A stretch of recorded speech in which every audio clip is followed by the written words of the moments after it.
당신이 찾던 지식교양? 공평한 뉴스, 국민의 시선? 파격적인 아이디어와 상상력으로 뉴스를 디자인하는 시선뉴스입니다.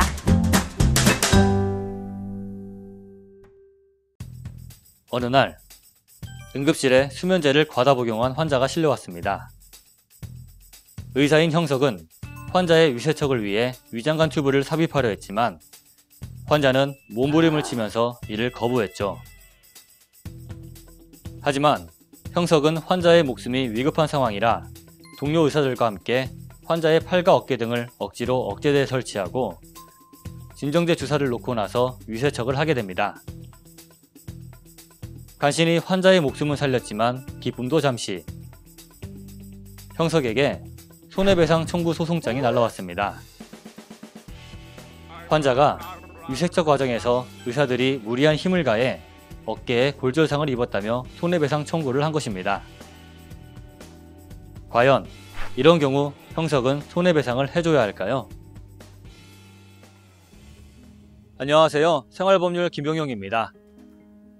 현재 대한민국은 OECD 가입국 중 자살률 1위라는 불명예를 안고 있습니다. 그만큼 자살 시도로 인해 병원에 실려오는 사람도 많다는 이야기일 텐데요. 이 사례 속 형석 역시 죽고자 수술을 거부하는 환자를 살리기 위해 노력하다 환자에게 골절상을 입혔습니다.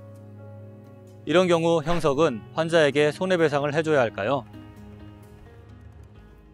이 사안은 의사가 생명이 위험한 응급 환자를 치료할 때 어쩔 수 없이 발생하는 상해에 대해 업무상 주의무를 결여하여 의료 과실이 존재하는지 여부가 문제가 되는 사안입니다.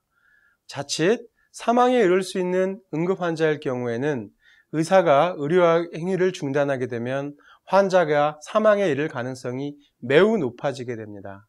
이처럼 환자의 생명이 위중하여 의사가 환자의 생명을 보호할 의무가 우선시되는 상황에서, 즉 생명을 구할 수 있는 치료행위 과정에서 환자의 신체를 완벽히 보존해야 할, 즉 환자에게 상해를 입히지 않아야 될 주의 의무는 다소 경감될 수밖에 없다고 판단됩니다.